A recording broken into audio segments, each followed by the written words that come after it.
Yo, what's up guys? Welcome back to another video. This is a reaction to the Parkersburg tornado wall of death. I mean, that's one hell of a name for a tornado. But yeah, we're going to check this out. What I've noticed from a lot of these tornado sort of reactions and videos that I react to are they're usually tornadoes from larger outbreaks and stuff. So maybe the outbreaks are more known, I don't know, like you hear about sort of tornadic events.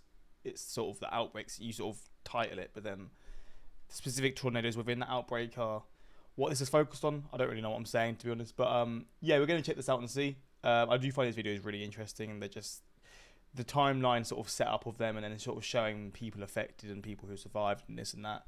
It's just really well put together videos that I feel like are still relatively new to YouTube, but they're great and I do really enjoy them. So we're going to check this out. Hopefully you find this interesting, and let's jump into this reaction. In 2008, and a family is spending their Sunday afternoon at a local restaurant celebrating a recent graduation. After receiving a tornado warning, they go outside to check the oncoming storm, and a massive tornado is heading straight for them. With moments to spare, the family and restaurant staff rush into the safest part of the restaurant, the walk-in cooler. 6 kids and 8 adults huddle together as the violent tornado overtakes them.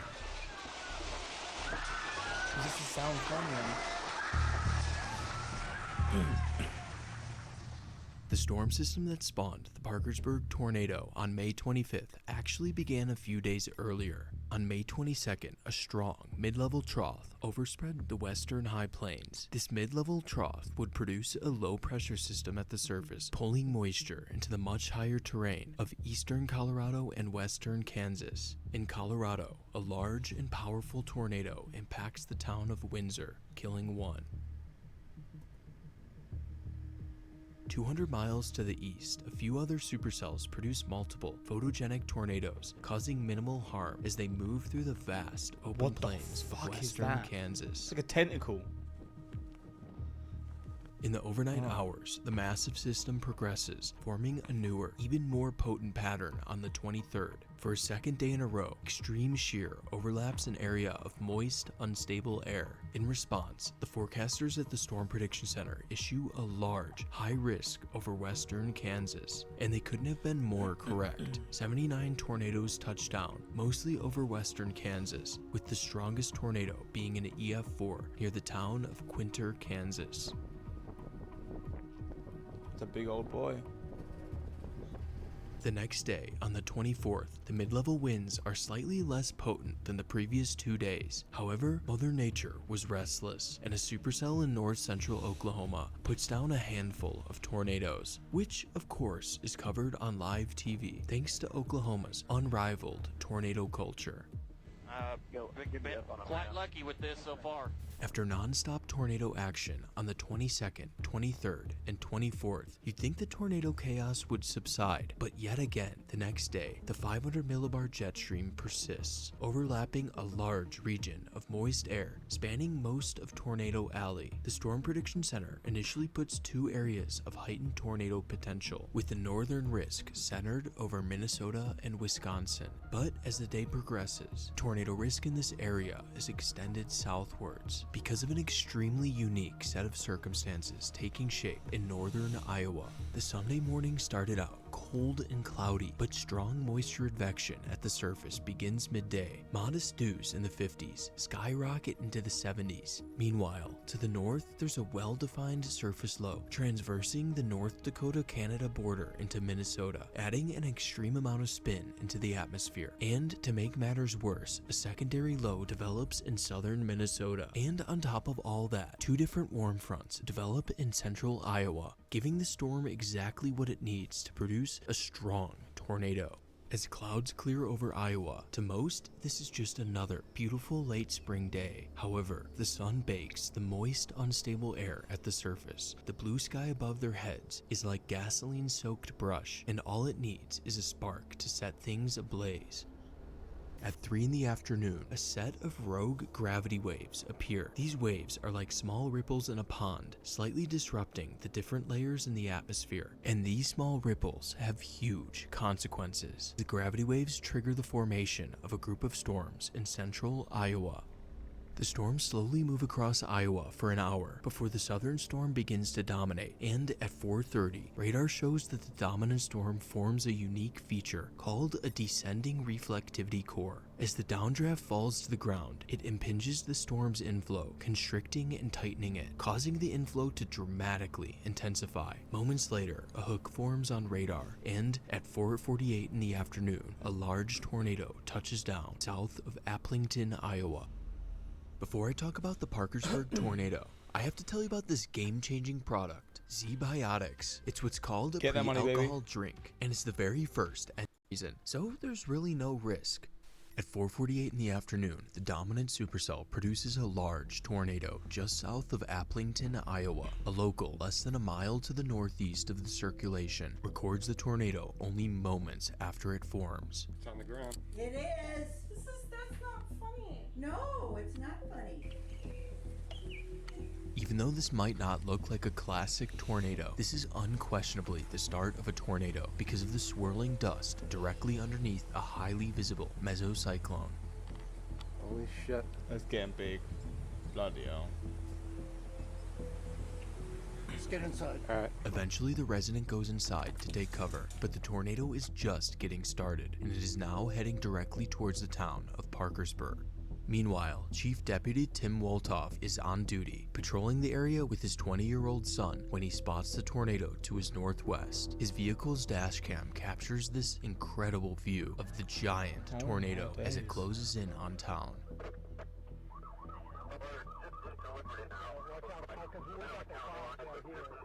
Tim, along with other storm spotters in the area, report the massive tornado, and a tornado warning is issued for the town. It's going right through the center at this rate. It looks like it's dead set for right in the center. Of Parkersburg. It's right at this time when a family celebrating graduation at Matt's Bar and Grill receives word of the tornado warning. They go outside to check because 9 out of 10 times nothing ever happens. This time was different. A massive wall of darkness is moving directly towards them. With only moments to act, they run inside and go to the safest spot, the restaurant's walk-in cooler. 6 kids and 8 adults huddle together, knowing these could be their very last moments. It's in Parkersburg. Everybody else out there?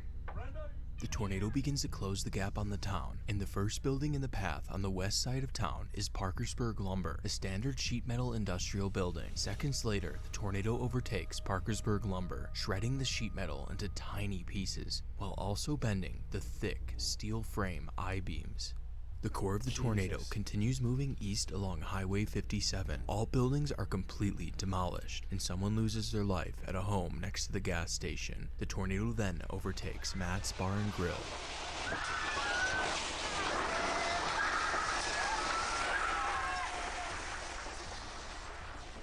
Simultaneously, a man north of town is recording the tornado as it barrels into the west side of Parkersburg. God damn, that's a big boy. A mile to the south, businesses and homes are shredded to pieces, forever changing the small Midwestern town. Look at that stuff fly. Look at that junk fly. Holy balls. Despite taking a direct hit, everyone in the restaurant survives the encounter. The quick thinking to take shelter in the walk-in cooler undoubtedly saves the lives of the family and restaurant staff. After impacting the bar, the tornado continues its march along Highway 57. The extreme debris-filled winds of the tornado levels multiple homes, killing 3 more residents just south of the highway. On the other side of the highway is First National Bank, which has multiple security cams running as the tornado overtakes the building. One camera is recording outside, and in the video you can see the dark mass of the tornado slowly consume a neighboring home. Oh my days. They don't stand a chance, do they? They just... Like, how was anyone survive that if they're in that home? Inside, multiple security cameras capture the moment the tornado overtakes the bank, showing what the chaos inside of a tornado really looks like. At the same time, resident Miles Humphrey and his wife are escaping the tornado in their car. Miles stops to take a photo of the tornado right as it's over Parkersburg. Fortunately, Miles and his wife escaped the tornado to the east. However, the tornado was still moving through the heart of town, now overtaking Parkersburg High School. Large sections of the building's roof collapse, shit. and classrooms are strewn into piles of debris. And while damage at the high school is bad, the building is located on the north side of the tornado, which is the weaker side. Even worse damage occurs to the south of the high school. Here, Richard and Ethel Mulder are on their way to their basement when the tornado hits at EF5 strength, killing both along with their neighbor. These homes are so damaged that concrete basement walls are cracked, and according to records, all the people who died here were sheltering in their basements. In less than 2 minutes, the destructive winds of the tornado wiped out the southern third of town. Just gone like that. After Wow. exiting the east side of town, the tornado moves over the Legend Trail golf course, leaving significant ground scouring, while spreading tiny shards of debris from the buildings in Parkersburg. The tornado continues east over a field, leaving a trench in the ground for over 1 mile, a feat rarely ever documented in tornadoes. The tornado sustains its immense strength as it crosses Beaver Creek, pulping the forest, now moving towards the neighboring town of New Hartford. As the tornado moves along 325th Street, it impacts a few buildings, claiming its 8th victim, Norman Buthian. The tornado keeps its due easterly course and is on track to miss the small town of New Hartford to the north, which is fortunate because the tornado was larger than the entire town. However, it was now closing in on another group of homes on Beaver Valley Road. The tornado first overtakes Oak Hill Cemetery, where hundreds of gravestones are shattered to pieces. Immediately after the cemetery, the most violent winds on the south side of the tornado directly impact a home, sadly killing its 9th victim, Lisa Bleeker, who was gruesomely killed by debris. Lisa's home is so violently destroyed Fucking hell, it bro. practically ceases to exist. The only things left are a few cinder blocks and debris that had been crushed into tiny particles. What? The tornado continues east along the road, and right at this time, Doug Christensen captures a set of photos of the tornado. These photos It's mad how dark they make the sky. Like, I don't know, like, it just literally turns it into, like, darkness completely. show the dark, evil beast as it's at peak strength north of New Hartford.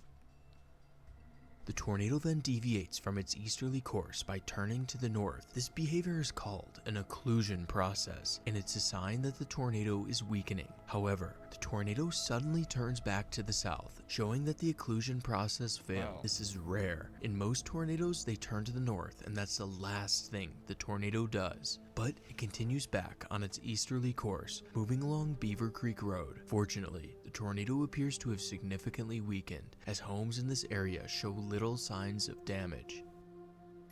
The tornado then approaches the Cedar River, and right as it crosses the river, it tries to occlude again, but it fails the process for a second time, tracking back east. The tornado is now on the northern side of the large town of Cedar Falls.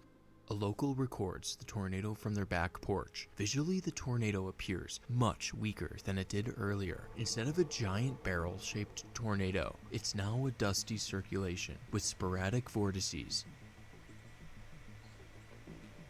There is, however, another threat present. The winds wrapping around the backside of the tornado, known as the rear flank downdraft, are overspreading the north side of Cedar Falls, including the regional airport. These RFD winds are measured well in excess of 100 miles per hour, which are dangerous to anyone trapped outside because at those speeds flying debris can be deadly. After crossing Highway 218, the tornado persists over farm fields. For a third time, the tornado fails to occlude, and right as it crosses Highway 63, it has another erratic movement as it performs an abrupt S-curve, leaving this unique mark in the field. Shortly after, the tornado completes yet another loop, and for the 5th time, the tornado fails to die. At this point, the circulation was now north of the town of Dunkerton, exhibiting big again. another strange behavior as it swells to a massive 1.2 miles wide, which is insanely impressive, although damage here is relatively weak. Soon after, the tornado contracts in size, and after traveling over 40 miles in 70 minutes, killing 9 and injuring 70, the tornado finally dies southwest of Fairbank, Iowa. Wow. The tornado chaos had finally come to an end for the people of Iowa. Just kidding. Minutes after the Parkersburg tornado dies, another tornado travels over 30 miles while being accompanied by a secondary anticyclonic tornado to the south. The storm spawns yet another tornado before it completely outruns the unstable air and finally stops producing tornadoes. The sun sets, and the people of Iowa are left in darkness, having to recover from the tornado that devastated the town of Parkersburg. In the days following the tornado, the community came together to help pick up the pieces, and it wasn't just the people of Parkersburg. People from all over northern Iowa showed up to help. The town quickly established a mobile recovery center to help victims with their daily. It is incredible how people will come together and support others when they're in need, right? Because this is something that I feel like if you lived in this town, Parkersburg, you would have known someone who was affected by this or killed by this. You would have known someone who knew someone, or you would have known the person. Honestly, in a small town like this, I assume everyone knew everyone. So I guess with that, people come together even more. But people out of these towns in the surrounding areas, yeah, will come together and help people as much as possible, because even with these tragic events, people will just do great things, you know. But it's crazy how damaging this was within this town. It's like it saved all its energy just to destroy this town, and then it just it did cause a bit of chaos. I think there was 1 or 2 more deaths outside of this town, but yeah, it was just literally the perfect time for the tornado to hit the town, or the worst time actually. But needs, and those without homes were swiftly adopted by their neighbors who still had shelter. Meteorologists from the National Weather Service came in to survey the damage, and it didn't take long before they determined that this tornado was way beyond EF3 strength, so a team of outside engineers was called in to assist the survey. Ultimately, they found that the damage from the tornado was consistent with the EF5 guidelines on both the east side of Parkersburg and the north side of New Hartford. In the months following, the National Weather Service launched an investigation of their actions from that day to see how they could improve moving forward. This investigation produced a lengthy 51-page report, and they found some interesting things. One finding was that their wording in the tornado warning prior to Parkersburg may have been slightly too modest, and the SPC outlook from the morning did not predict that a violent tornado was possible in Iowa, which are valid criticisms. But in my opinion, weather is so chaotic, you can't really blame a forecast, and things like the wording on a tornado warning are pretty inconsequential. Literally just wiped away. Weather is so chaotic, you can't really blame a forecast, and was this a school that was in the northern part of the tornado where it was weaker and it wasn't actually directly over the school, and this damage occurred? Things like the wording on a tornado warning are pretty inconsequential. The most crucial thing that can be done to save lives is to sound the tornado siren in time, warning the people downstream of the tornado to get to cover. And according to the report, the tornado sirens were in fact sounded. However, the 2 videos taken as the tornado is entering town do not have any sirens sounding.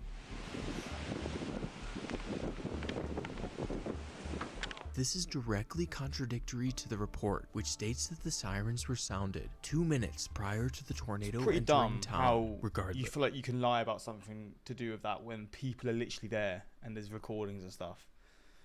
That's a very silly mistake to make. This doesn't change the fact that 1/3 of the town of Parkersburg was destroyed and 9 people lost their lives. And according to records, all the victims were in their basements when they died. So all of them seem to have been aware of the tornado, took action, but it still wasn't enough. God Over damn, the that's following scary, years, bro. Parkersburg made a full recovery, including the high school, the heart of town. To this day, the high school keeps a memorial of the tornado with a clock that stopped at the exact moment the tornado hit, 4:56 in the afternoon on May 25th, 2008. Jesus, bro. That is crazy stuff. A tornado that can cause fatalities to someone in a basement is in a class of its own. That is insane. The power it must have to cause damage. I mean, just seeing footage of how they destroy homes just within an instance, the absolute pure strength that they have is so fucking scary, man. Rip to the 9 people who died in the tornado. They were in their basements too, but the tornado took their lives, yeah. The 4 or 5, just kidding. was diabolical. Just kidding. Minutes I mean, look, I don't know. It's just out of nowhere. But yeah, man, this is some crazy stuff. Tornadoes will never not baffle me, but just like focusing on individual ones and seeing the damage that they can like devastate just small towns and stuff. I said this in the last video, but just imagine these sorts of tornadoes in like, I don't know, just like a Atlanta or Louisiana, or I don't know, just a major city in one of these areas, Kansas City. Like, I think there has been a few cases of tornadoes hitting these cities, but I don't know if they've been like the most damaging ones. I'm not too sure. But just imagine that, like the chaos that would ensue would just be insane. But that's pretty much it. Let me know your thoughts, and rest in peace to everyone affected by this, of course. But yeah, until next time, like, subscribe, and peace.